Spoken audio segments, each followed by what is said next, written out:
When navigating sheets in Excel in the newer version, so Excel 2010, 2013, 2016, you'll notice that we've only got one arrow here, so I can go to the right and to the left.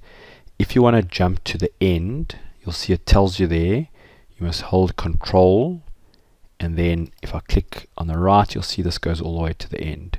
If I want to go here, I hold Control down, and I get taken all the way to the very beginning of the sheets.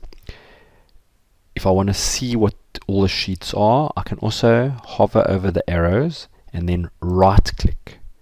And when I right click, I get all the sheet names, but now it's in portrait style, which is sometimes easier to read. So you can now choose what sheet you want. So perhaps let's go to the one next door. And when I say OK, you'll see it goes there. So that's a nice quick way to navigate your sheets.